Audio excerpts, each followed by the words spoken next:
Historia de dos ciudades, de Charles Dickens. Libro primero, Resucitado. Capítulo 1. La época. Era el mejor de los tiempos, era el peor de los tiempos, la edad de la sabiduría y también de la locura, la época de las creencias y de la incredulidad, la era de la luz y de las tinieblas, la primavera de la esperanza y el invierno de la desesperación. Todo lo poseíamos, pero no teníamos nada. Caminábamos en derechura al cielo y nos extraviábamos por el camino opuesto. En una palabra, aquella época era tan parecida a la actual que nuestras más notables autoridades insisten en que tanto lo que se refiere al bien como al mal solo es aceptable en comparación en grado superlativo. En el trono de Inglaterra había un rey de mandíbula muy desarrollada y una reina de cara corriente. En el trono de Francia había un rey también de gran quijada y una reina de hermoso rostro. En ambos países era más claro que el cristal para los señores del estado que las cosas en general estaban aseguradas para siempre. Era el año de nuestro señor 1775. En periodo tan favorecido como aquel, habían sido concedidas a Inglaterra las revelaciones espirituales. Recientemente la señora Shudcott había cumplido el 25º aniversario de su aparición sublime en el mundo, que fue anunciada con la antelación debida por una guardia de corps, pronosticando que se hacían preparativos para tragarse a Londres y a Westminster. Incluso el fantasma de Callejuela del Gallo había sido definitivamente desterrado, después de rondar por el mundo por espacio de 12 años y de revelar sus mensajes a los mortales de la misma forma que los espíritus del año anterior, que acusaron de una pobreza extraordinaria de originalidad al revelar los suyos. Los únicos mensajes de orden terrenal que recibieron la corona y el pueblo ingleses procedían de un congreso de súbditos británicos residentes en América, mensajes que, por raro que parezca, han resultado de mayor importancia para la raza humana en cuanto se recibieran por la mediación de cualquiera de los duendes de la Callejuela del Gallo. Francia, menos favorecida en asuntos de orden espiritual que su hermana, la del escudo y la del tridente, rodaba con extraordinaria suavidad pendiente abajo, fabricando papel moneda y gastándoselo.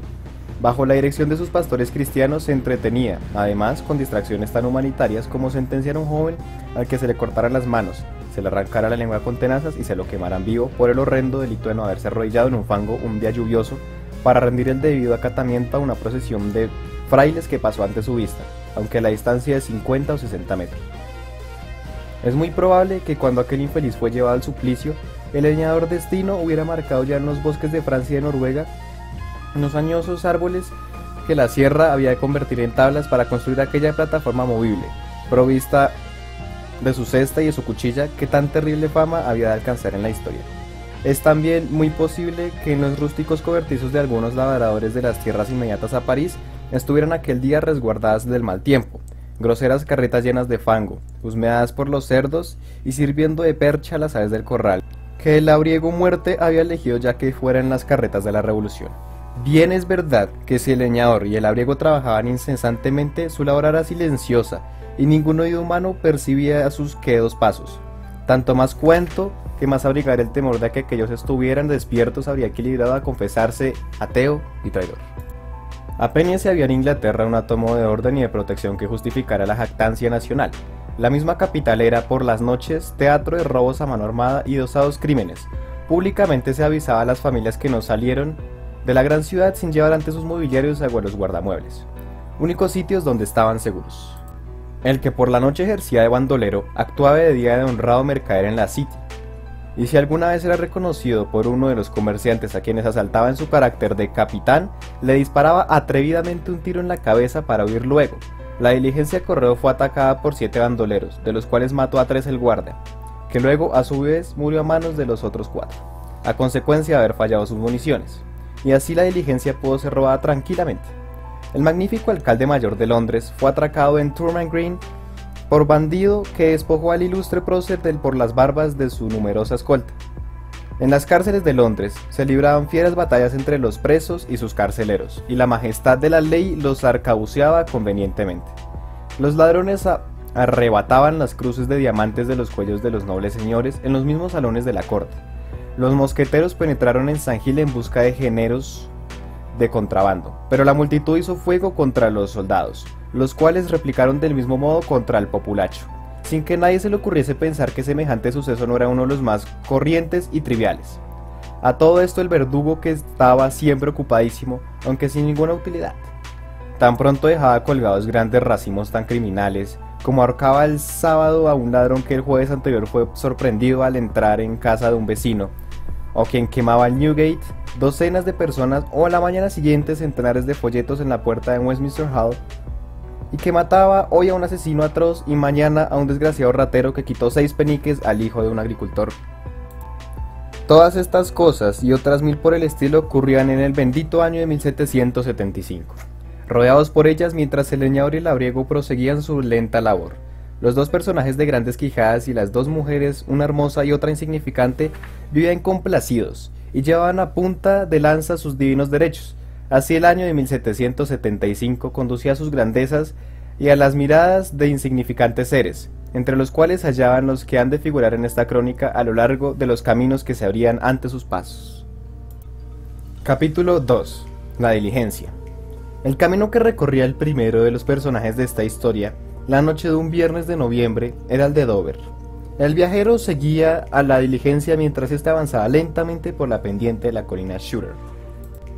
El viajero subía caminando entre el barro, tocando la caja desvenjecida del carruaje, igual como hacían sus compañeros de viaje, no por deseo de hacer ejercicio, sino porque la pendiente, los arneses y el fango, así como la diligencia, eran tan pesados que los pobres caballos habían parado ya 3 veces, y una de ellas atravesaron el coche en el camino con el sedicioso propósito de volverse a Blackheath. Las riendas y el látigo y el cochero, y el guarda, combinándose dieron lectura al artículo de las ordenanzas que asegura que nunca, en ningún caso, tendrán razón los animales, y gracias a eso, el tiro volvió al cumplimiento de su deber. Con las cabezas bajas y las colas trémulas, procuraban abrirse paso por el espeso barro del camino, tropezando y dando tumbos de vez en cuando, y cuando el mayoral les daba algún descanso, el caballo delantero sacudía violentamente la cabeza como si quisiera negar la posibilidad del vehículo pudiese alcanzar el alto de la colina. Cubrían las hondonadas y se deslizaban pegadas a la tierra nubes de vapores acuosos, semejantes a espíritus malignos que buscan descanso y no lo encuentran. La niebla era pegajosa y muy fría, y avanzaba con el aire formando rizos y ondulaciones que se perseguían y alcanzaban como las olas de un mar agitado. Era lo bastante densa para encerrar un estrecho círculo la luz que derramaban los faroles del carruaje, hasta impedir que se viesen los chorros de vapor que desprendían los caballos por las narices. 2 pasajeros, además del que se ha mencionado, subían trabajosamente la pendiente, al lado de la diligencia. Los 3 llevaban subidos los cuellos de sus abrigos y usaban botas altas. Ninguno de ellos hubiera podido decir cómo eran sus compañeros de viaje. Tan cuidadosamente recataban todas sus facciones y su carácter a los ojos del cuerpo y a los del alma de sus compañeros. Por aquellos tiempos los viajeros se mostraban difícilmente comunicativos con sus compañeros, pues cualquiera de estos pudiera resultar un bandolero o un cómplice de los bandidos. En cuanto a estos, abundaban extraordinariamente en tabernas, posadas, donde se podían hallar numerosamente soldados a sueldo del capitán, y entre ellos figuraban desde el mismo posadero hasta el último mozo de cuadra. En esto precisamente iba pensando el guarda de la diligencia la noche de aquel viernes del mes de noviembre de 1775, mientras penosamente subía el vehículo la pendiente de Shooter, y él iba sentado en la banqueta posterior que se le estaba reservada, y en tanto que daba vigorosas patadas sobre las tablas para impedir que sus pies se transformaran en bloques de hielo. Llevaba la mano puesta en un cofre en que había un arcabuz cargado y un montón de 6 o 7 pistolas de arzón sobre una capa inferior de sables. En este viaje de la diligencia de Dover ocurría como en todos los que hacía, es decir, que el guarda sospechaba de los viajeros. Estos recelaban uno del otro y del guarda, y unos a otros se miraban con desconfianza. En cuanto al cochero, solamente estaba seguro de sus caballos, pero aún con respecto a estos había jurado por los 2 testamentos que las caballerías no eran aptas para aquel viaje. ¡Arre!, gritaba el cochero. ¡Arriba! ¡Un esfuerzo más y llegaréis arriba! ¡Oye, José! ¿Qué quieres?, contestó el guarda. ¿Qué hora es? Por lo menos las 11:10. ¡Demonio!, exclamó el cochero. Y todavía no hemos llegado a lo alto de esa maldita colina. ¡Arre, arre, perezosos! El caballo delantero, que recibió un latigazo del cochero, dio un salto y emprendió la marcha arrastrando a sus 3 compañeros. La diligencia continuó avanzando seguida por los viajeros, que procuraban no separarse de ella, y que se detenían cuando el vehículo lo hacía, pues si alguno de ellos hubiese propuesto a un compañero avanzar un poco entre la niebla y la oscuridad, se habría expuesto a recibir un tiro como salteador de caminos. El último esfuerzo llevó al coche a lo alto de la colina, y allí se detuvieron los 3 caballos para recobrar el aliento, en tanto que el guarda bajó con objeto de calzar la rueda para el descenso y abrir la puerta del coche para que los viajeros montasen. «José», dijo el cochero desde su asiento, «¿qué quieres, Tomás?». Los dos se quedaron escuchando. «Me parece que se acerca un caballo al trote». «Pues yo creo que vienen al galope», replicó el guarda encaramándose a su sitio. «Caballeros, favor al rey». Y después de hacer este llamamiento, cogió su arcabuz y se puso a la defensiva. El pasajero a quien se refiere esta historia estaba con el pie en el estribo a punto de subir y los 2 viajeros restantes se hallaban tras él y en disposición de seguirle. Pero se quedó con el pie en el estribo, y por consiguiente sus compañeros tuvieron que continuar como estaban. Todos miraron al cochero y al guarda y prestaron oído. En cuanto al cochero y el guarda, miraron hacia atrás, y hasta el mismo caballo delantero enderezó las orejas y miró en la misma dirección. El silencio resultante de la parada de la diligencia, añadido al de la noche, se hizo impresionante. La respiración jadeante de los caballos hacía retemblar el coche y los corazones de los viajeros latían con tan fuerza que tal vez se les habría podido oír. Por fin resonó en lo alto de la colina el furioso galopar de un caballo. ¡Alto!, gritó el guarda. ¡Alto o disparo! Inmediatamente el jinete refrenó el paso de su cabalgadura y a poco se oyó la voz de un hombre que preguntaba: ¿Es esta la diligencia de Dover? Nada os importa, contestó el guardia. ¿Quién sois vos? ¿Es esta la diligencia de Dover? ¿Para qué queréis saberlo? Si lo es, debo hablar con uno de los pasajeros. ¿Cómo cuál? El señor Jarvis Lorry. El pasajero que ya hemos descrito manifestó que este era su nombre, y el guarda, el cochero y los otros 2 pasajeros le miraron con la mayor desconfianza. «Quedaos donde estáis», exclamó el guarda entre la niebla, «porque si me equivoco, nadie será capaz de reparar el error en toda vuestra vida. Caballero que os llamáis Lorry, contestad la verdad». «¿Qué ocurre?», preguntó el pasajero con insegura voz. «¿Quién me llama? ¿Sois Jeremías?». «No me gusta la voz de Jeremías». «Si este es Jeremías», gruñó el guarda para sí. «Sí, señor Lorry». «¿Qué ocurre?». «Un despacho que os mandan desde allí de T y compañía». «Conozco a este mensajero, guarda», dijo el señor Lorry bajando al camino, al que los otros viajeros no pusieron más que un pequeño inconveniente, pues se apresuraron a entrar al coche y cerrar la puerta. «Puede acercarse, no hay peligro alguno». «Así lo creo, pero no estoy seguro», murmuró el guarda. «¡Eh, el jinete!». «¿Qué pasa?», exclamó el interpelado con voz más broca que antes. «Podéis acercaros al paso y procurad no llevar la mano a las pistoleras porque me equivoco con la mayor rapidez y mis errores toman la forma de plomo. Avanzad despacio para que os veamos». Lentamente aparecieron las figuras del jinete y del caballo, y fueron a situarse junto a la diligencia, donde estaba el viajero. Se detuvo el jinete, y con los ojos fijos en el guarda, entregó al pasajero un papel delgado y plegado. Fatigados estaban el jinete y su caballo, y ambos cubiertos de barro, desde los cascos del último al sombrero del primero. «Guarda», exclamó el viajero. «¿Qué deseáis?», preguntó el guarda, dispuesto a disparar en la menor señal de peligro. «No hay nada que temer, pertenezco al Banco Telson. Seguramente conocéis al Banco Telson, de Londres. Voy a París en viaje de negocios. Tomad esta corona para beber. ¿Puedo leer esto?». «Hacedlo rápidamente». Abrió el pliego y lo leyó a la luz del farol de la diligencia, primero para sí y luego en voz alta. «Esperad en Dover a la señorita». «Ya veis que no es largo, guarda», dijo. «Jeremías, decid que mi respuesta es...», abre comillas, «resucitado», cierra comillas». «Vaya, una extraña respuesta», exclamó Jeremías sobresaltado. «Llevad esta respuesta, y por ella sabrán que recibo el mensaje. Buen viaje, adiós». Diciendo estas palabras, el viajero abrió la portezuela y entró en el vehículo, sin ser ayudado porque los 2 ya estaban en él, quienes se habían ocupado en esconder sus relojes y dinero en las botas, y fingían en aquel momento estar dormidos. El coche prosiguió la marcha envuelto en la más espesa bruma al iniciar el descenso.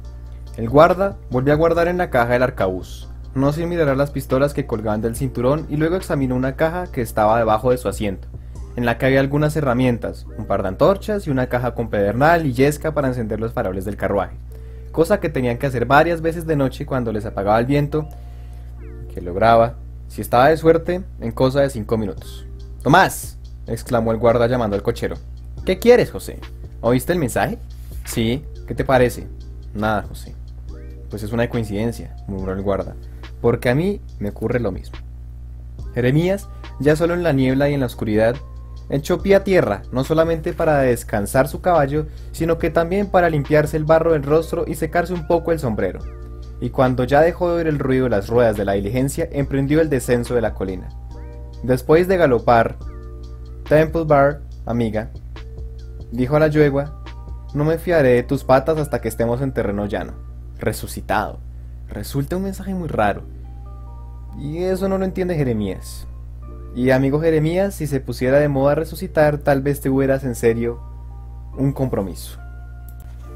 Capítulo 3. Las sombras de la noche. Es un hecho maravilloso y digno de reflexionar sobre él, que cada uno de los seres humanos es un profundo secreto para los demás. A veces, cuando entro de noche en una ciudad, no puedo menos de pensar que cada una de aquellas casas envueltas en la sombra guarda su propio secreto. Que cada una de las habitaciones de cada una de ellas encierra también su secreto. Que cada corazón que late en los centenares de millares de pechos que hay ahí es en ciertas cosas un secreto para el corazón que más cerca del late. Y así, por lo que a este particular se refiere, tanto el mensajero que regresaba a caballo como los 3 viajeros encerrados en el estrecho recinto de una diligencia eran cada uno de ellos un profundo misterio para los demás, tan completo como si separadamente hubiesen viajado en su propio coche y una comarca entera estuviese entre uno y otro. El mensajero tomó el camino de regreso al trote, deteniéndose con la mayor frecuencia en las tabernas que hallaban su camino para echar un trago, pero sin hablar con nadie y conservando el sombrero calado hasta los ojos, que eran negros, muy juntos y de siniestra expresión. Aparecían debajo del sombrero que, más que tal, semejaba una escupidera triangular y sobre un tabardo que empezaba en la barbilla y terminaba en las rodillas del individuo. «No, Jeremías, no», murmuraba el mensajero fija en la frente en el mismo tema. «Eso no puede convenirte. Tú, Jeremías, eres un honrado menestral y de ninguna manera convendría eso a tu negocio. Resucitado. Que me maten si no estaba borracho al decirme eso». Tan preocupado le traía el mensaje, que varias veces se quitó el sombrero para rascarse la cabeza, la cual, a excepción de la coronilla que tenía calva, estaba cubierto de pelos gruesos y ásperos que le caían casi a la altura de la nariz. Mientras regresaba al trote para transmitir el mensaje al vigilante nocturno de la banca Telson, en Temple Bar, ¿quién había de pensarlo? A superiores las sombras de la noche tomaban tales formas que le recordaban constantemente el mensaje, al paso que para la yegua consistían motivos de inquietud, y sin duda alguna debía de tenerlos a cada paso, porque se manifestaba bastante intranquila. Mientras tanto, para los viajeros que iban en la diligencia que corría dando tumbos, aquellas sombras tomaban las formas que sus semicerrados ojos y confusos pensamientos les presentaban. Parecía que el banco Telson se hubiera trasladado a la diligencia. El pasajero que el establecimiento pertenecía con el brazo pasado por una de las correas, gracias a lo cual evitaba salir disparado contra su vecino cuando el coche daba uno de sus saltos, cabeceaba en su sitio con los ojos medio cerrados. Creía ver que las ventanillas del coche, el farol que los alumbraba débilmente y el bulto que hacía el otro pasajero eran el mismo banco y que en aquellos momentos él mismo realizaba numerosos negocios. El ruido de los arneses era el tintineo de las monedas y pegaba más letras en 5 minutos de lo que el banco Telson, a pesar de sus relaciones nacionales y extranjeras, había pagado nunca en 3 veces en el mismo tiempo. Luego, ante el adormilado pasajeros abrieron los sótanos del banco, sus valiosos almacenes, sus secretos, de los que se conocía una buena parte, y circulaba por allí con sus llaves y alumbrándose con una vela, viendo cómo todo estaba tranquilo, seguro y sólido como lo dejara. Pero aunque el banco estaba siempre con él y aunque también lo acompañaba el coche de un modo confuso, como bajo los efectos de un medicamento opiado, había en su mente otras ideas que no cesaron durante toda la noche. Su viaje tenía por objeto sacar a alguien de la tumba. Pero lo que no indicaban las sombras de la noche era cuál de los rostros que se le presentaban pertenecía a la persona enterrada. Todas, sin embargo, eran las faces de un hombre de unos 45 años y diferían principalmente por las pasiones que expresaban y por su estado de marcación y lividez. El orgullo, el desdén, el reto, la obstinación, la sumisión y el dolor se sucedían unos a otros también, y sucesivamente se presentaban rostros demacrados, de pómulos hundidos y de color cadavérico. Pero todos los rostros eran de un tipo semejante, y todas las cabezas estaban prematuramente canas, Un centenar de veces el pasajero medio adormecido preguntaba a aquel espectro: ¿cuánto tiempo hace que te enterraron? Casi 18 años, contestaba invariablemente el espectro. ¿Habías perdido la esperanza de ser desenterrado? Ya hace mucho tiempo. ¿Sabes que has de volver a la vida? Así me dicen. ¿Te interesa vivir? No puede decirlo. ¿Querrás que te la presente? ¿Quieres venir conmigo a verla? Las respuestas a esta pregunta eran varias y contradictorias. A veces la contestación era: espera, me moriría si la viera tan pronto. Otra salía la respuesta de entre un torrente de lágrimas para decir: llévame junto a ella. Otra se quedaba el espectro admirado y maravillado y luego exclamaba: no la conozco, no te entiendo. Y después de estos discursos imaginarios, el viajero en su fantasía cavaba la tierra sin descanso, ya con la alzada con una llave o con sus manos a fin de desenterrar a aquel desgraciado. Por fin lo lograba y con el pelo y el rostro sucios de la tierra se caía de pronto. Entonces al tocar el suelo se sobresaltaba y despertando bajaba la ventanilla para sentir en su mejilla la realidad de la bruma y de la lluvia. Pero aún entonces, con los ojos abiertos y fijos en el movedizo rastro de luz que en el camino iba dejando el farol del vehículo, veía como las sombras del exterior tenían el mismo aspecto que las del interior del coche. Veía nuevamente la casa de banca de Temple Bar, los negocios realizados en el día anterior, las cámaras en las que se guardaban los valores, el mensajero que le mandaron, y entre otras aquellas sombras surgía la cara espectral y se acercaba a él de nuevo. ¿Cuánto tiempo hace que te enterraron? Casi 18 años. Supongo que querrás vivir. No lo sé.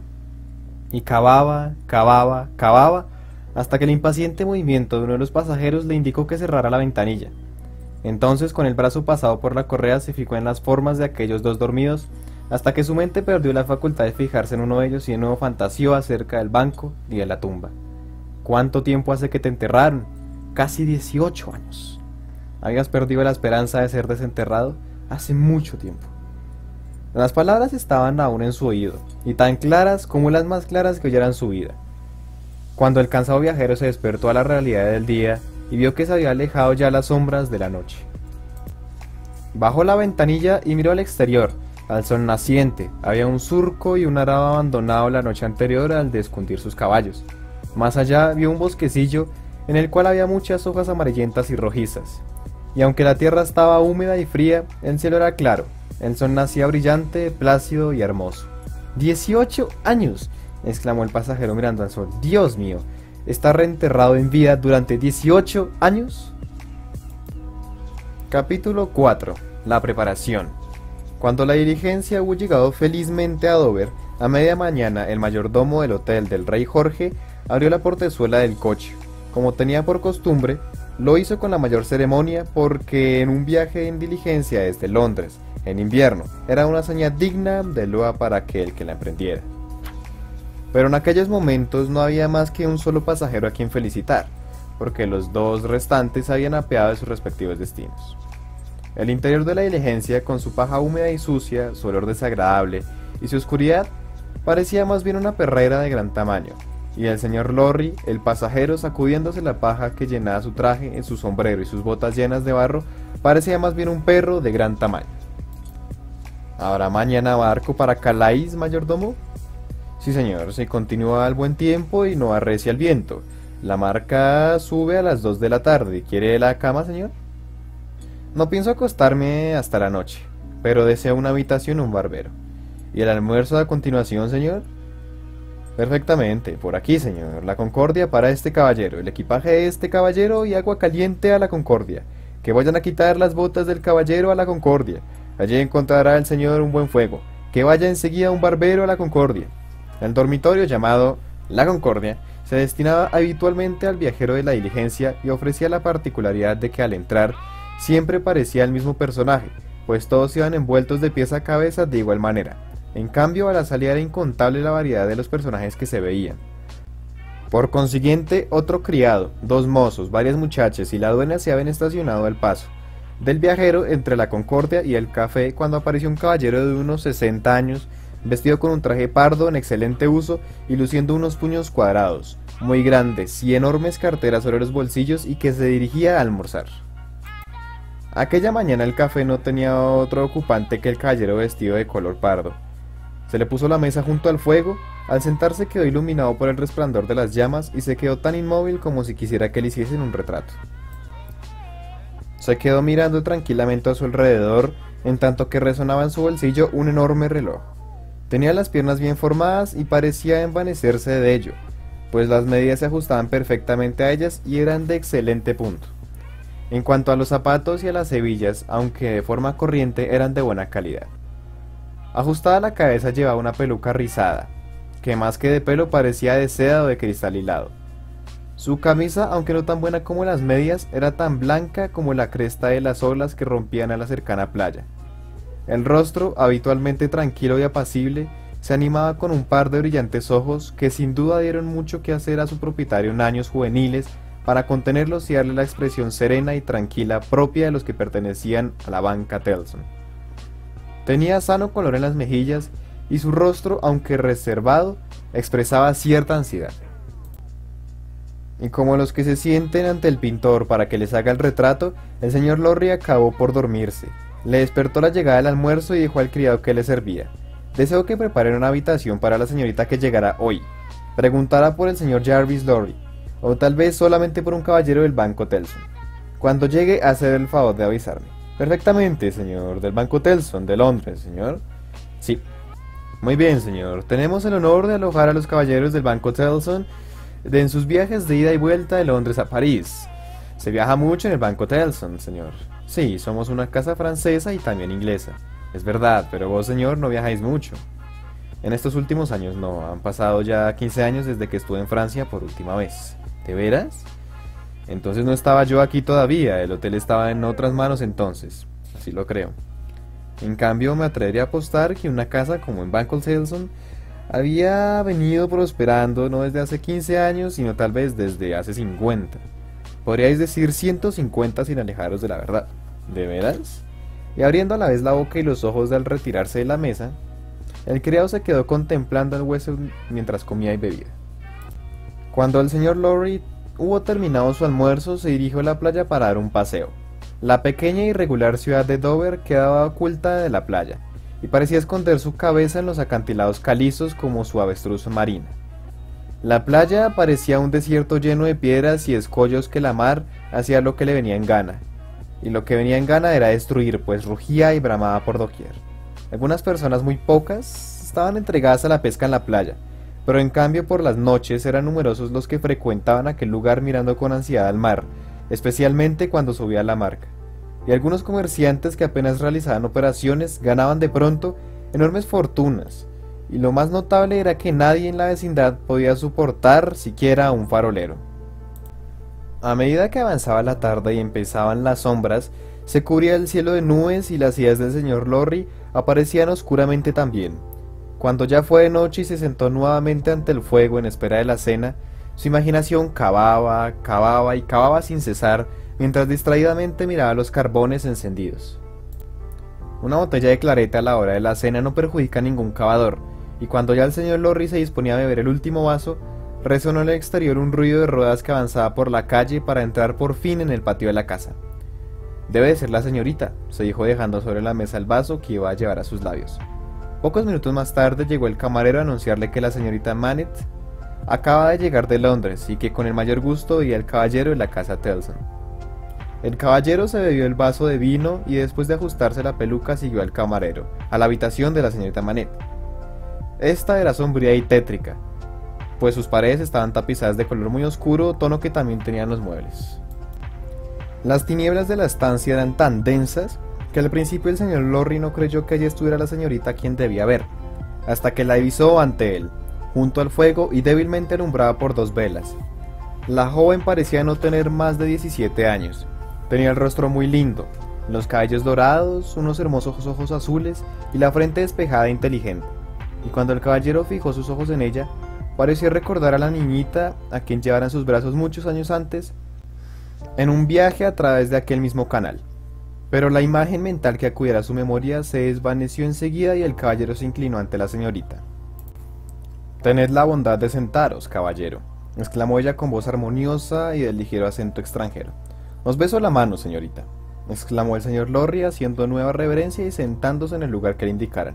Ayer, caballero, recibí una carta del banco informándome que se había sabido, o descubierto, la palabra es lo de menos, señorita, algo acerca de los escasos bienes que dejó mi padre, al que nunca conocí, hace tantos años que murió. El señor Lorry se revolvió inquieto en la silla. ¿Y qué hace necesario mi viaje a París, donde había de ponerme en relación con un caballero del banco enviado allí con ese objeto? Soy yo mismo. La joven le hizo una reverencia y el caballero se inclinó a su vez. Contesté al banco, caballero, que si se considera necesario mi viaje a Francia, toda vez que soy huérfana y no tengo quien me acompañe, por lo menos, deseaba estar bajo la protección de este caballero.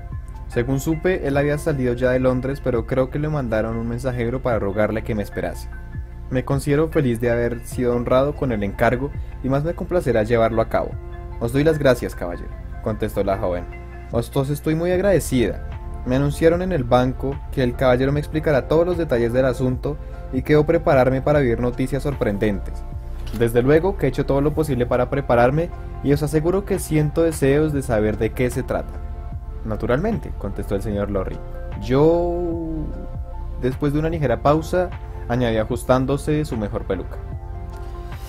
Es muy difícil de empezar, y se quedó silencioso en tanto que la joven arrugaba la frente.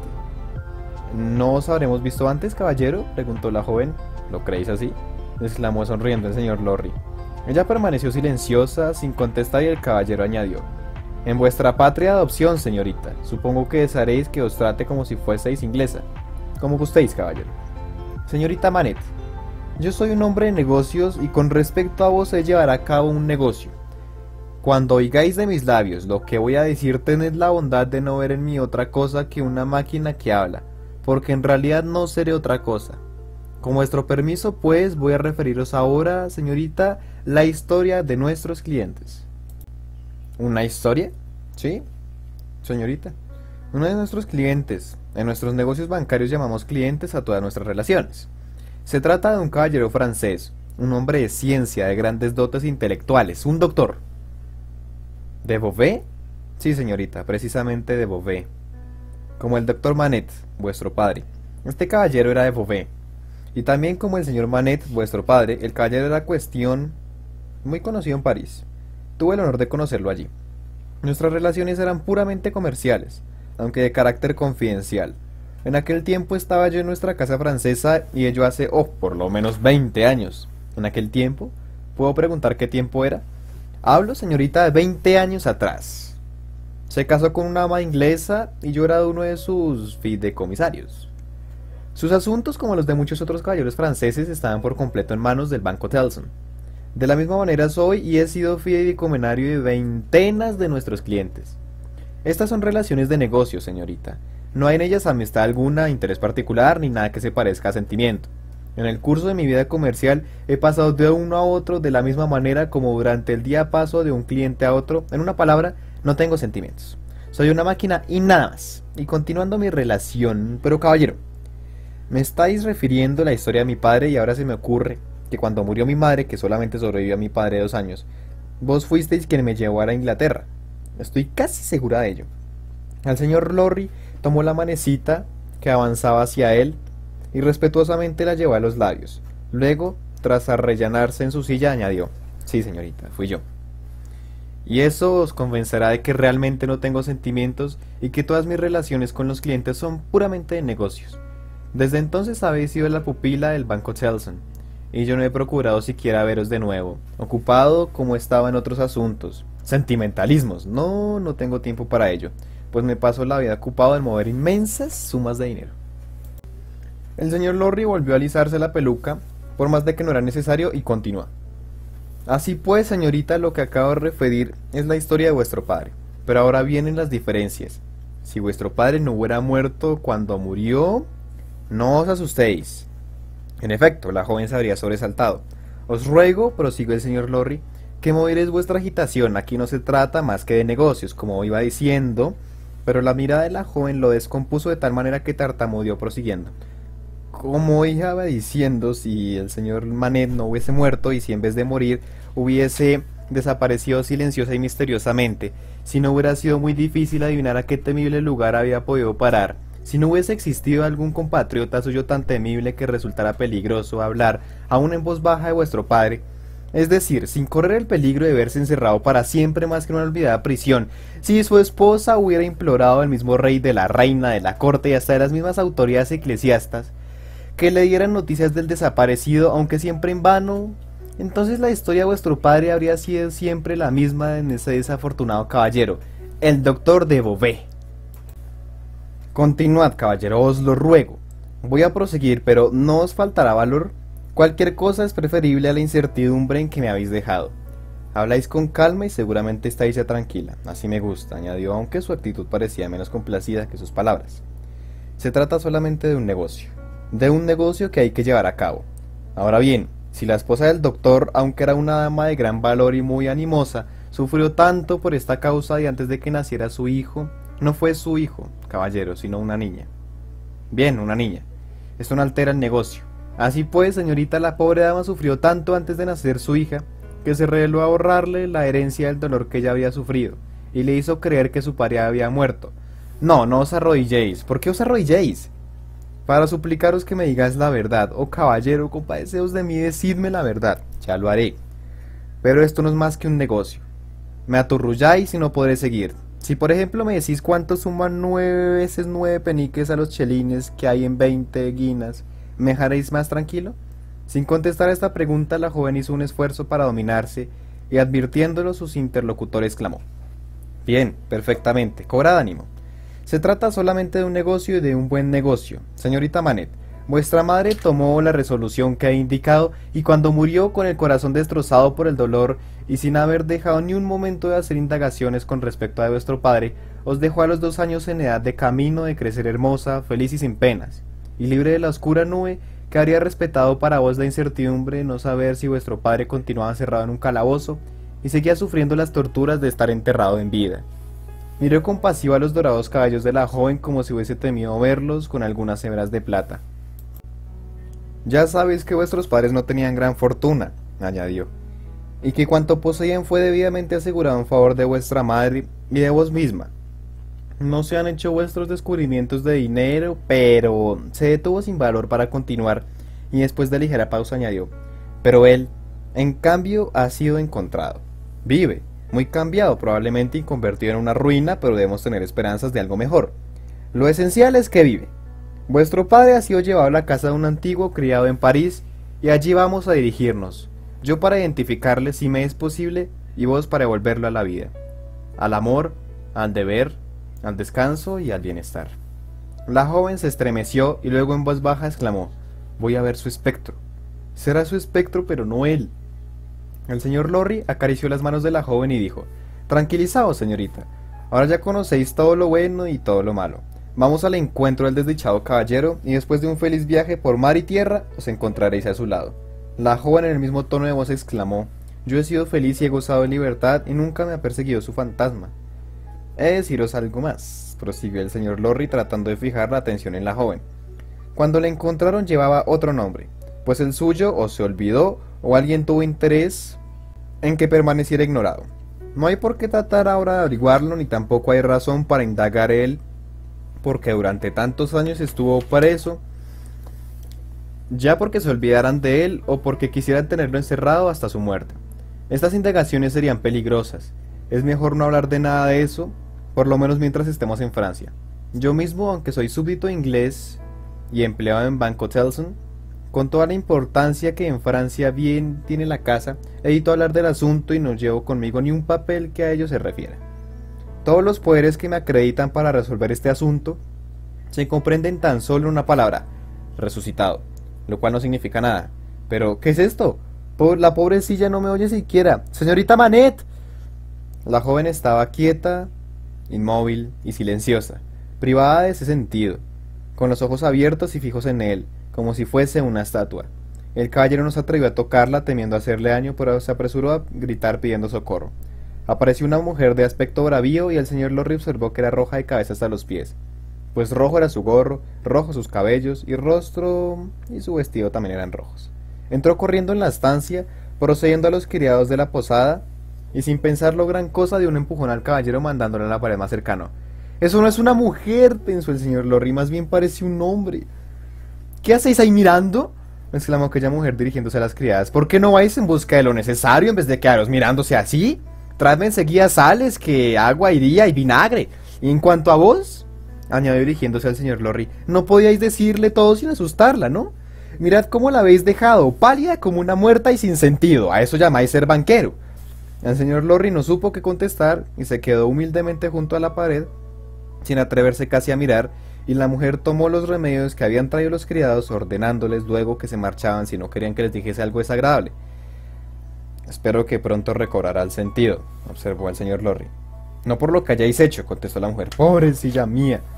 Espero, añadió el señor Lorry, después de nueva pausa y con la misma vulgaridad, que acompañaréis a la señorita María en su viaje de Francia. Sois un tonto, exclamó la mujer. ¿Creéis que si la providencia hubiese dispuesto de sabía viajar por mar me habría hecho nacer en una isla? Y como esto era difícil contestación, el señor Jarvis Lorry se retiró para meditar. Capítulo 5. La taberna. Una gran barrica de vino se cayó en la calle y se rompió. Ocurrió el accidente al descargarla de un carro, rodó el barril y al tropezar con el suelo se soltaron los cercos y se desparramó el vino, en tanto que las duelas que dan frente a una taberna como enorme nuez rota. Cuánta gente había por allí suspendió su trabajo o su pereza para ir a beberse el vino derramado. Las piedras irregulares y salientes de las calles, destinadas al parecer a aliciar a cuantos se acercaran a ellas, fueron la causa que se formasen varios pequeños estanques, cada uno de los cuales se vio rodeado por algunos individuos que, arrodillados y con el hueco en sus manos, recogían y se bebían el líquido. Otros lo recogían con vasijas de barro y hasta empapando los pañuelos que las mujeres llevan en la cabeza para retorcerlos luego, incluso sobre la abierta boca de los niños, y los que no pudieron coger el precioso líquido, se entretenían en lamer las duelas cubiertas interiormente de heces.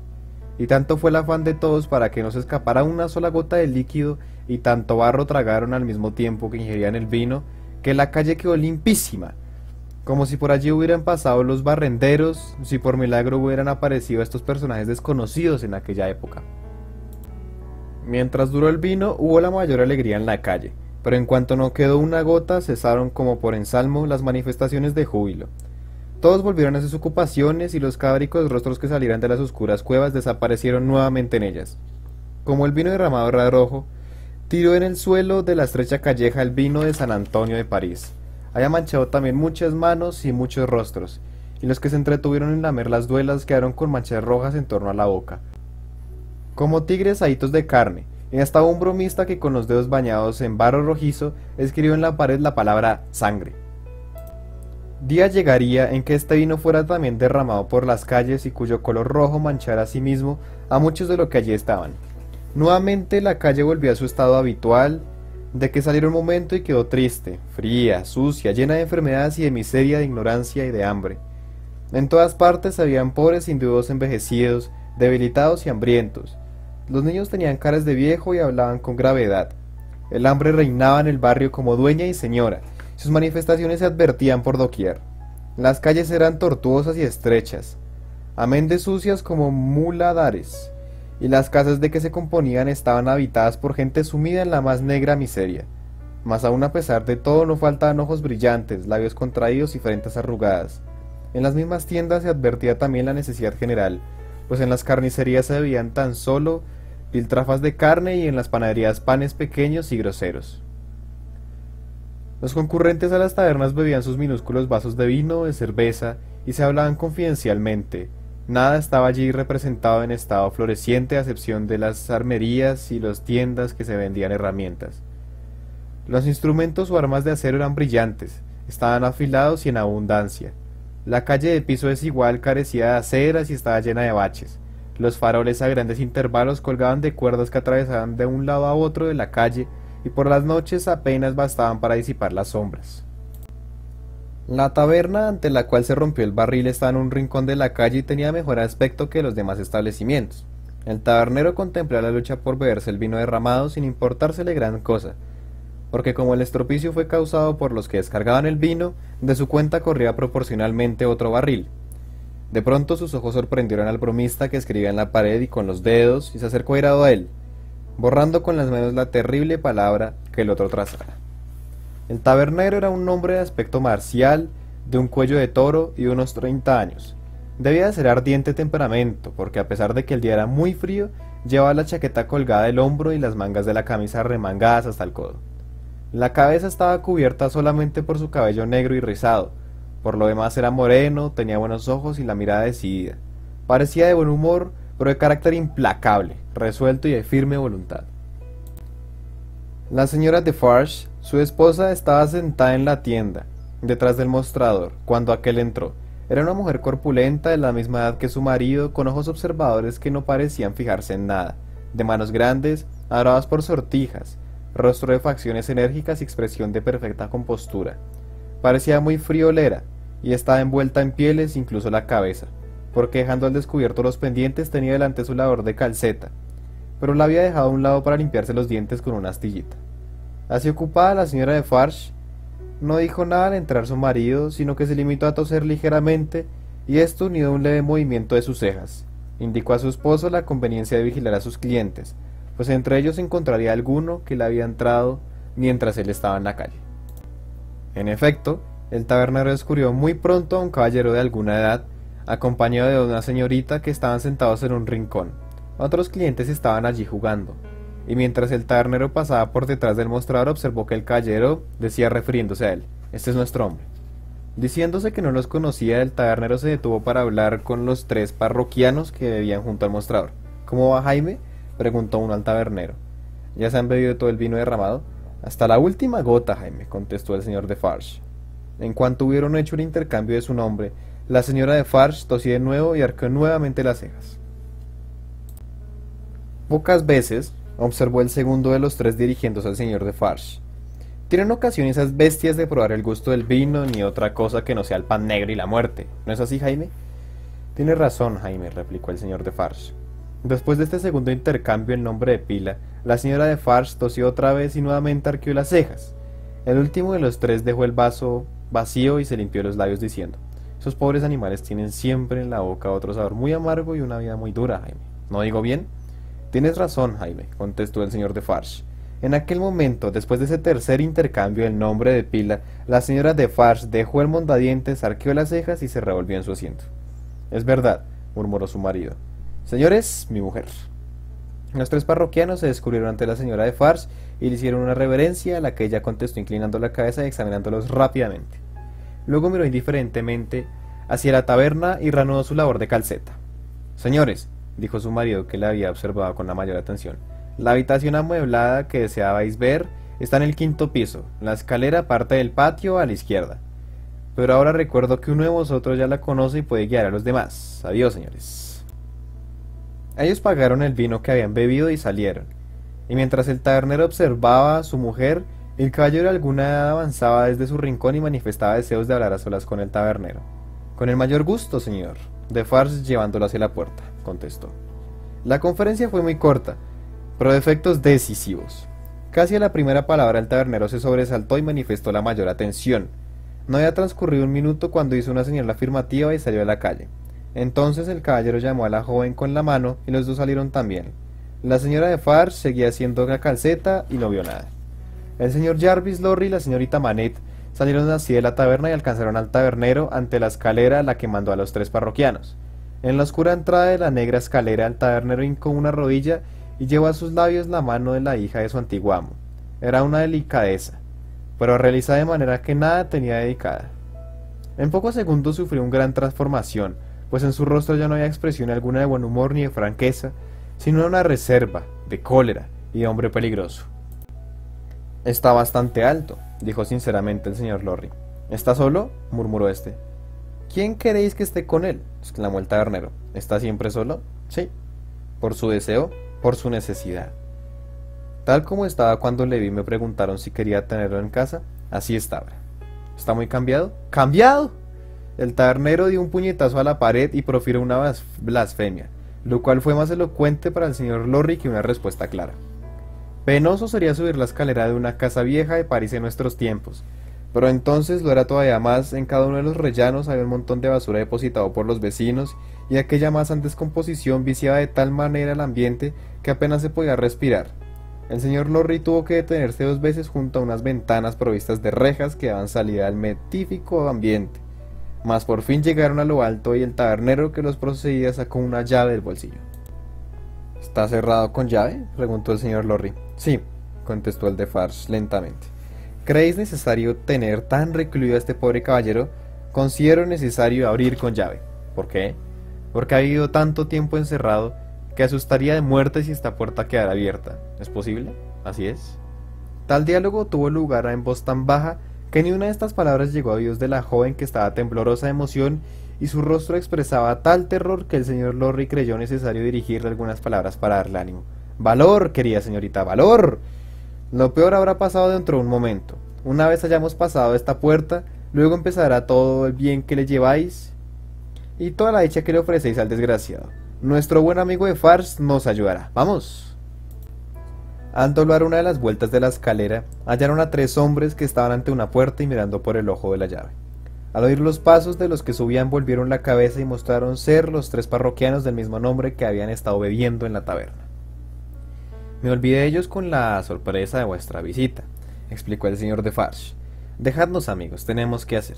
Los 3 emprendieron el descenso y desaparecieron. No había ya otra puerta y el tabernero se disponía a abrirla cuando el señor Lorry le preguntó: ¿habéis hecho al señor Manette objeto de exhibición? ¿Lo dejo ver? Según habréis observado, pero tan solo a unos cuantos escogidos. ¿Creéis que está bien? Sí, lo creo. ¿Quiénes son esos pocos? ¿Cómo los elegís? Escojo a los que son hombres verdaderos y se llaman como yo, Jaime. Por otra parte, vos sois inglés y no me entenderíais. Miró luego por el agujero de la pared y levantando la cabeza llamó 2 o 3 veces en la puerta, sin otro objeto aparente que el de hacer ruido. Con la misma intención metió la llave ruidosamente en la cerradura y por fin abrió. Antes de entrar dijo algo y le contestó una voz débil desde el interior. Entonces el tabernero hizo una seña a sus compañeros para que entraran y el señor Lorry cogió el brazo de la joven, pues observó que le faltaban fuerzas. «Entrad conmigo», dijo. «Todo eso no es más que cuestión de negocio». «Estoy asustada», contestó ya temblando. «¿De qué?» «Quiero decir, de él, de mi padre». Apurado por el estado de la joven y por las señas que le hacía el tabernero, el señor Lorry levantó a la compañera en brazos, la hizo entrar para la habitación. De Farge quitó la llave, cerró por dentro, todo eso con tanto ruido como le fue posible, y finalmente echó a andar despacio hasta llegar a la ventana junto a la cual se detuvo. El lugar, evidentemente destinado a la leñera, era muy oscuro, pues solamente hay una ventanilla en el techo y estaba medio cerrada. Era pues difícil avanzar a la escasa luz reinante, pero allí, sin embargo, y de espalda a la puerta, estaba un hombre de blancos cabellos sentado en una banqueta muy baja, muy atareado en hacer zapatos. Capítulo 6. El zapatero. «Buenos días», exclamó el señor de Farge mirando al hombre de cabellos blancos que tenía la cabeza inclinada sobre su trabajo. El interpelado levantó la cabeza y en voz baja, como distante, contestó a la saludación. «Buenos días. Siempre trabajando, ¿eh?» Después de largo silencio, la cabeza blanca se levantó de nuevo y dijo: sí, trabajando. Y aquella vez, antes de inclinar de nuevo la cabeza, el anciano miró al tabernero con sus trastornados ojos. La debilidad de la voz causaba compasión y temor a un tiempo. No era la debilidad resultante de la pérdida de fuerzas, sino que indudablemente se debía en gran parte al encierro y a la falta de uso. Era como débil eco de un sonido muy antiguo. Hubo una pausa y luego el tabernero dijo: «Deseo abrir un poco la ventana para que entre más luz. ¿Podréis resistirla?» El zapatero interrumpió su labor y preguntó: «¿Qué decís?» «Que si podréis resistir un poco más de luz». «Tendré que resistirla si la dejáis entrar». El tabernero abrió la ventana y el rayo de la luz que entró dejó ver al viejo zapatero que tenía sobre las rodillas un zapato a medio terminar. Sobre la banqueta y el suelo estaban sus herramientas. Tenía la barba blanca, mal cortada, la cara chupada y los ojos muy brillantes. Llevaba la camisa abierta por el pecho, dejando al descubierto su piel blanca y flácida. Y todo el como de andrajos que vestía a causa del largo encierro habían adquirido el color amarillento del pergamino. Puso la mano ante los ojos para resguardarlos de la luz y entonces se vio que los huesos de aquella se transparentaban. No miraba al tabernero, sino que apenas dirigía los ojos a uno y a otro lado, como si hubiese perdido el hábito de asociar el espacio con el sonido. «¿Vais a terminar hoy este par de zapatos?», preguntó de Farge al tiempo que hacía señas al señor Lorry para que se acercara. «¿Qué decís?». «Que si vas a terminar hoy ese par de zapatos». Esta pregunta le recordó su labor y se inclinó nuevamente sobre ella. Mientras tanto avanzó el señor Lorry llevando de la mano a la joven, y al lado de Farge el zapatero levantó la vista. No dio muestras de sorpresa a ver a otra persona, sino que se llevó la mano en los labios y luego reanudó el trabajo. «Tenéis una visita», le dijo Defarge. «¿Qué decís?» «Que hay una visita. Mirad a este caballero, es muy inteligente en calzado. Mostradle el zapato que estáis haciendo. Tomad», dijo a Lorry dándole el zapato. «Ahora», añadió dirigiéndose al zapatero, «decid a este señor qué clase de calzado es este y el nombre de lo que lo hace». Hubo una larga pausa y luego el pobre hombre dijo: «He olvidado ya lo que me decíais, repetidmelo». «¿Podréis describir ese zapato?» «Es un zapato de señora, a la moda, aunque nunca he visto la moda». «¿Y el nombre del zapatero?» «¿Preguntáis mi nombre?», exclamó después de un largo silencio. «Precisamente. 105 Torre del Norte». «¿Nada más?» «105 Torre del Norte». Y dando un suspiro se absorbió nuevamente en su trabajo. «¿Soy zapatero de oficio?», preguntó el señor Lorry. El interpelado miró a Defarge, como invitándole a contestar, mas en vista de que no lo hacía, lo hizo él diciendo: «No, no es mi oficio. He aprendido acá, lo aprendí yo solo, pedí permiso». Hizo una pausa como si no estuviera resuelto a continuar y luego añadió: «Pedí permiso para aprender yo solo. Lo conseguí al cabo, después de muchas dificultades, y desde entonces hago zapatos». Y mientras tendía la mano en espera de que le devolvieran su labor, el señor Lorry le preguntó mirándolo con fijeza: «¿No os acordáis de mí, señor Manette?». El zapato cayó al suelo, en tanto que el pobre zapatero miraba al que le preguntaba. «¿No recordáis tampoco a este hombre, señor Manette?», preguntó el señor Lorry, apoyando la mano en el brazo de Defarge. «Miradlo bien, miradme bien. ¿No vuelven a vuestra memoria las imágenes de lo que fueron vuestro antiguo banquero y vuestro criado? ¿Ni recordáis vuestros antiguos negocios, señor Manette?». El cautivo de tantos años miró fijamente al señor Lorry, a Defarge, y sus ojos dejaron asomar algunos destellos de la antigua inteligencia, pero quedaron pronto nublados. Y eso ocurrió nuevamente cuando los ojos del desgraciado se fijaron en el hermoso rostro de la joven, que deslizándose junto a la pared, avanzaba teniéndole las manos, en su deseo de estrechar contra su pecho aquella cabeza de espectro. Pero nuevamente quedó apagado el destello de inteligencia. Dando un suspiro, el zapatero reanudó su labor. «¿Lo habéis reconocido, caballero?», preguntó Defarge en voz baja. «Sí, por un momento. Al principio no lo creí posible, mas luego por un instante he reconocido perfectamente el rostro tan familiar que me fue. Pero retirémonos un poco». La joven, mientras tanto, se había acercado más a su padre y se situó a su lado, en tanto que él estaba absorto en su labor. Por fin tuvo la necesidad de cambiar de herramienta y al hacerlo sus ojos se fijaron en el extremo de la falda de su hija. Entonces levantó los ojos y vio su rostro. Los dos hombres se sobresaltaron, temiendo que el desgraciado pudiera herirla con su cuchilla, pero la joven les hizo seña de que permanecieran quietos y ellos le obedecieron. Se quedó mirándola, asustado, y pareció como si sus labios quisieran articular algunas palabras, aunque permanecieron mudos.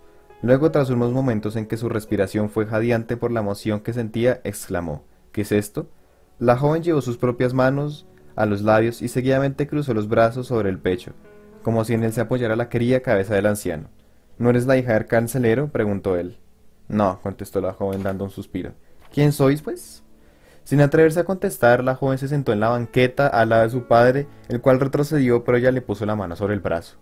Extraña conmoción se apoderó de él, y dejando a un lado la cuchilla se quedó mirando a la aparición. El dorado cabello de la joven, peinado en largos tirabuzones, caía sobre su estrecho cuello, y el anciano, adelantado despacio la mano, tocó suavemente las doradas hebras, pero se apagó la luz que por un momento acaba de brillar en su inteligencia, y dando un suspiro, volvió a engolfarse en su labor. Mas no por mucho tiempo. La joven le puso la mano sobre el hombro, y él, después de dudar de que en efecto la aparición fuese real, dejó a un lado la labor, se llevó la mano al cuello y sacó un cordón ennegrecido del que pendía una vieja bolsita de paño. La abrió con el mayor cuidado sobre la rodilla, y entonces vio que contenía algunos cabellos, solamente 2 o 3 hebras doradas, que más de una ocasión rodeara a sus dedos. Tomó nuevamente los cabellos de la joven y murmuró: «¿Cómo es posible? Son los mismos. ¿Cuándo ocurrió? ¿Cómo?». En su frente se advertía la consternación de sus ideas. De pronto tomó la cabeza de la niña, la volvió a la luz y la miró con la mayor atención.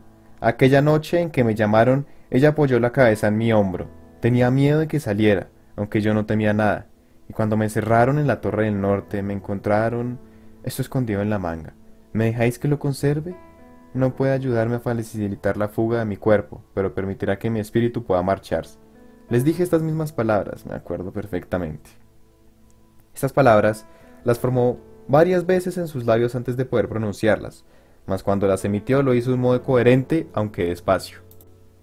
¿Cómo puede ser esto? ¿Erais vos? Nuevamente se alarmaron los espectadores de aquella escena, pues él se había vuelto hacia la joven con extraordinaria rapidez. Pero la niña estaba tranquilamente sentada y en voz baja les dijo: «Os ruego, señores, que no os acerquéis y no os mováis siquiera». «¿Qué voz es esta?», preguntó el anciano. Al pronunciar estas palabras la soltó y se mesó los blancos cabellos, pero tranquilizándose luego guardó su bolsita, aunque sin dejar de mirar a la joven. «No, no», dijo, «sois demasiado joven y bonita, no puede ser. Mirad cómo está el prisionero. Estas no son las manos que ya conocía, ni la voz de la que estaba acostumbrado a oír. No, no. Ella era, y él también, antes de los larguísimos años pasados en la Torre del Norte. Hace ya de eso mucho, muchísimo tiempo. ¿Cómo te llamas, ángel mío?». La joven se dejó caer de rodillas ante su padre con las manos plegadas sobre el pecho. «Oh, señor, ya conoceréis cuál es mi nombre y sabréis quiénes fueron mi padre y mi madre, así como su triste, muy triste historia, pero ahora no puedo decíroslo. Lo que os ruego ahora es que me toquéis con vuestras manos y me bendigáis. Besadme, besadme». La blanca cabeza del anciano se puso en contacto con los dorados cabellos de la joven, que parecían prestarle nueva vida, como si sobre él brillase la luz de la libertad. «Si oís en mi voz, y no sé siquiera será así, aunque lo espero, si oís en mi voz algún parecido con la que en un tiempo fue dulce armonía en vuestros oídos, llorad, llorad por ella. Si al tocar mis cabellos algo os recuerda una dorada cabeza que un día reposó en vuestro pecho cuando erais joven y libre, llorad, llorad por ella. Si cuando os nombre el lugar que nos espera, y en el que me esforzaré en haceros feliz con mi amor y mis cuidados, os recuerdo un hogar que me quedó desolado mientras vuestro pobre corazón lo echaba de menos, llorad, llorad también por él». Y rodeando el cuello del anciano con los brazos, lo meció sobre su pecho como si fuese un niño. «Si os digo, querido mío, que ya he terminado vuestra agonía y que he venido para llevaros conmigo a Inglaterra, para gozar de paz y tranquilidad, y eso os hace recordar por vuestra vida se malogró cuando tan inútil pudiera haber sido, y que vuestra patria Francia fue tan cruel para vos, llorad también, llorad. Y si cuando os diga mi nombre y el de mi padre que aún vive y el de mi madre que murió ya, sabéis que habré caer de rodillas ante mi querido padre para pedirle perdón, por haber dejado de procurar su libertad y por no haber llorado por él noche y día, porque el amor de mi pobre madre alejó de mí esa tortura. Llorad también por ello, llorad por mí y llorad por ella. Bueno, señores, demos gracias a Dios, pues siento que sus lágrimas corren por mi rostro y sus sollozos tiemblan sobre mi corazón. Mirad, gracias, Dios mío». El pobre anciano se había refugiado en los brazos de la joven y apoyaba la cabeza en su pecho, y aquella escena tan conmovedora que los dos testigos se cubrieron los rostros con la mano. Cuando reinó nuevamente la tranquilidad en aquel lóbrego lugar, los dos hombres se acercaron para levantar al padre y a la hija, pues insensiblemente se habían deslizado al suelo. «Si fuera posible», dijo la joven, «que sin molestarlo se pudiese disponer todo para salir cuanto antes de París». «¿Creéis que estará en condiciones de soportar el viaje?», preguntó el señor Lorry. «Más que de continuar en esta ciudad tan funesta para él». «Es verdad», dijo Defarge, quien se había arrodillado para vivir y ver mejor. «Más que para quedarse. El señor Manette estará siempre mejor lejos de Francia. ¿Queréis que vaya a alquilar un carruaje y caballos de posta?». «Esto ya es un negocio», contestó el señor Lorry, recobrando en el acto sus maneras metódicas. «Y si ha de terminarse un negocio, es mejor que yo me ocupe de ello». «Entonces haced el favor de dejarnos solos», rogó la señorita Manette. «Ya veis qué tranquilo se ha quedado. No temáis dejarme a solas con él. Cerrad la puerta al salir para que no nos interrumpan y sin duda alguna lo hallaréis tranquilo al volver». Poco acertada parecía a los dos hombres esta proposición y por lo menos quería quedarse uno de ellos, pero como además había que arreglar los papeles necesarios y el tiempo urgía, se repartieron las gestiones necesarias y salieron apresuradamente. Mientras las sombras se acentuaban, la joven permaneció al lado de su padre sin dejar de mirarlo. Ambos permanecían quietos y por fin se filtró un rayo de luz por un agujero de la pared. El señor Lorry y Defarge lo habían preparado todo para el viaje y consigo llevaban, además de algunas prendas de abrigo, pan, carne, vino y café caliente. Defarge dejó las provisiones sobre la banqueta del zapatero, así como la lámpara que llevaba, y ayudado por el señor Lorry, levantó al cautivo. Nadie habría sido capaz de darse cuenta por la expresión de su rostro de las misteriosas ideas de su mente. Era imposible comprender si se había dado cuenta de lo sucedido o del hecho de que ya estaba libre. Probaron de hablarle, mas el desgraciado parecía estar tan confuso y respondía con tanta lentitud que creyeron mejor no molestarle con sus nuevas observaciones. A veces se cogía la cabeza con las manos, pero siempre parecía experimentar placer al oír la voz de su hija, hacia la cual se volvía invariablemente cuantas veces hablaba. Cuando la obediencia peculiar de los que estaban acostumbrados a someterse a la fuerza, comió, bebió y se abrigó con las prendas que le dieron. Con agrado se dejó llevar por su hija, que lo cogió del brazo y hasta lo tomó entre las suyas las manos de la joven. Entonces empezaron a bajar las escaleras. Defarge iba adelante con la lámpara y el señor Lorry iba atrás. Pocos escalones habían bajado cuando la joven se detuvo y le preguntó: ¿Os acordáis, padre mío, de haber venido acá? No, no me acuerdo, contestó. Hace eso demasiado tiempo. No tenía memoria de haber sido sacado de su prisión para llevarlo a aquella casa. Los que lo acompañaron lo oyeron murmurar: 105 Torre del Norte, y observaron que miraba a su alrededor como si buscaba los muros de piedra de la fortaleza. Al llegar al patio, instintivamente aminoró el paso como si esperase a cruzar el puente levadizo, pero como no lo viera y en su lugar encontrase un carruaje que lo esperaba en la calle, cogió la mano de su hija e inclinó la cabeza. Reinaba el mayor silencio en la calle, y en ella no vieron a nadie más que a la señora Defarge, que reclinada en la jamba de la puerta, seguía haciendo calceta y no vio nada. El prisionero entró en el coche con su hija, pero inmediatamente rogó que le entregasen sus herramientas de zapatero y el calzado medio terminar. La señora Defarge, que oyó su ruego, se apresuró a complacerlo. Poco después regresó trayendo el pedido y volvió a enfrescarse en su labor de calceta, pero aparentemente sin haber visto nada. ¡A la barrera!, exclamó Defarge entrando en el coche. El postillón hizo restallar el látigo y el vehículo se puso en marcha. Por fin los detuvieron unos soldados provistos de linternas y uno de ellos exclamó: «Vuestros papeles, caballeros». «Aquí están, señor oficial», contestó Defarge bajando y llevándose aparte al militar. «Estos son papeles de este caballero que va en el coche, el del caballero blanco. Me han sido consignados con su persona por», bajó la voz antes de terminar la frase, y el oficial, después de dirigir una mirada al pasajero en cuestión, contestó: «Perfectamente, adelante». «Adiós», exclamó Defarge. El coche reanudó la marcha y se aventuró en las negras sombras de la noche, y durante el frío y oscuro intervalo hasta la madrugada resonaban en los oídos del señor Jarvis Lorry, que se sentaba en frente del desenterrado, las mismas palabras: «Espero que os gustará volver a la vida», y la contestación era la misma de siempre: «No puedo decirlo». Fin del primer libro.